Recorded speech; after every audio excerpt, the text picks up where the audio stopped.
شروع اللہ کا نام لے کر جو بڑا مہربان نہایت رحم والا ہے۔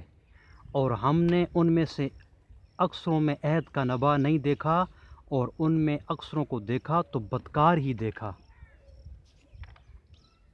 پھر ان پیغمبروں کے بعد ہم نے موسیٰ کو نشانیاں دے کر فرعون اور اس کے اعیان سلطنت کے پاس بھیجا، تو انہوں نے ان کے ساتھ کفر کیا، سو دیکھ لو کہ خرابی کرنے والوں کا انجام کیا ہوا۔ اور موسیٰ نے کہا کہ اے فرعون، میں رب العالمین کا پیغمبر ہوں، مجھ پر واجب ہے کہ اللہ کی طرف سے جو کچھ کہوں سچ ہی کہوں۔ میں تمہارے پاس تمہارے پروردگار کی طرف سے نشانی لے کر آیا ہوں، سو بنی اسرائیل کو میرے ساتھ جانے کی رخصت دے دیجیے۔ فرعون نے کہا اگر تم نشانی لے کر آئے ہو تو اگر سچے ہو تو لاؤ دکھاؤ۔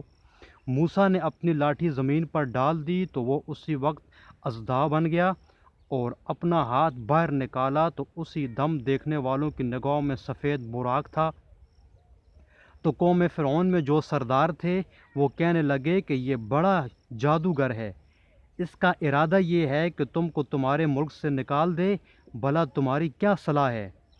انہوں نے فرعون سے کہا کہ فی الحال موسیٰ اور اس کے بھائی کے معاملے کو موقوف رکھیے، اور شہروں میں نقیب روانہ کر دیجیے کہ تمام ماہر جادوگروں کو آپ کے پاس لے آئیں۔ چنانچہ ایسا ہی کیا گیا، اور جادوگر فرعون کے پاس آ پہنچے اور کہنے لگے کہ اگر ہم جیت گئے تو ہمیں صلہ عطا کیا جائے۔ فرعون نے کہا ہاں ضرور، اور اس کے علاوہ تم مقربوں میں داخل کر دیے جاؤ گے۔ جب فریقین روز مقررہ پر جمع ہوئے تو جادوگروں نے کہا کہ موسیٰ، یا تو تم جادو کی چیز ڈالو یا ہم ڈالتے ہیں۔ موسیٰ نے کہا تم ہی ڈالو۔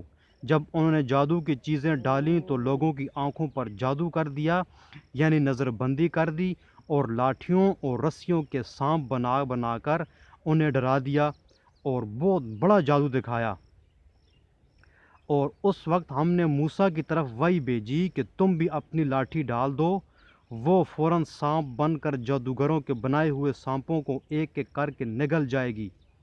پھر تو حق ثابت ہو گیا، اور جو کچھ فرعونی کرتے تھے باطل ہو گیا، اور وہ مغلوب ہو گئے اور ذلیل ہو کر رہ گئے۔ اور یہ کیفیت دیکھ کر جادوگر سجدے میں گر پڑے اور کہنے لگے کہ ہم جہان کے پروردگار پر ایمان لائے، یعنی موسیٰ اور ہارون کے پروردگار پر۔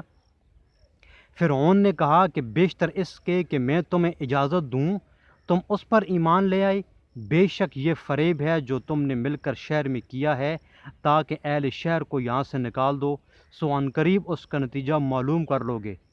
میں پہلے تو تمہارے ایک طرف کے ہاتھ اور دوسری طرف کے پاؤں کاٹ دوں گا، پھر تم سب کو سولی چڑھا دوں گا۔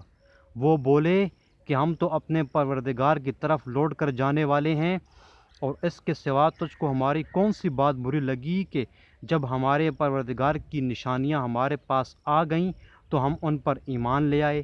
اے پروردگار، ہم پر صبر استقامت کے دہانے کھول دے، اور ہمیں ماریو تو مسلمان ہی ماریو۔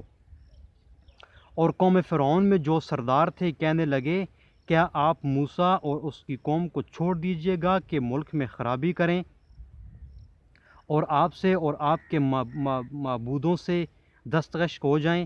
وہ بولا کہ ہم ان کے لڑکوں کو تو قتل کر ڈالیں گے اور لڑکیوں کو زندہ رہنے دیں گے، اور بے شبہ ہم ان پر غالب ہیں۔ موسیٰ نے اپنی قوم سے کہا کہ اللہ سے مدد مانگو اور ثابت قدم رہو، زمین تو اللہ کی ہے، وہ اپنے بندوں میں سے جسے چاہتا ہے اس کا مالک بناتا ہے، اور آخر بلا تو ڈرنے والوں کا ہے۔ وہ بولے کہ تمہارے آنے سے پہلے بھی ہم کو اذیتیں پہنچتی رہیں، اور آنے کے بعد بھی۔ موسیٰ نے کہا کہ قریب ہے کہ تمہارا پروردگار تمہارے دشمن کو ہلاک کر دے اور اس کی جگہ تمہیں زمین میں خلیفہ بنائے، پھر دیکھیے کہ تم کیسا عمل کرتے ہو۔ اور ہم نے فرعونیوں کو قحطوں اور میووں کے نقصان میں پکڑا تاکہ نصیحت حاصل کریں، تو جب ان کو آسائش حاصل ہوتی تو کہتے کہ ہم اس کے مستحق ہیں، اور اگر سختی پہنچتی تو موسیٰ اور ان کے رفیقوں کی بدشگونی بتاتے۔ دیکھو ان کی بدشگونی اللہ کی مقدر ہے، لیکن ان میں اکثر نہیں جانتے۔ اور کہنے لگے کہ تم ہمارے پاس خواہ کوئی ہی نشانی لاؤ تاکہ اس سے ہم پر جادو کرو، مگر ہم تم پر ایمان لانے والے نہیں ہیں۔ تو ہم نے ان پر طوفانوں اور ٹڈیاں اور جوئیں اور مینڈک اور خون، کتنی کھلی ہوئی نشانیاں بھیجیں، مگر وہ تکبر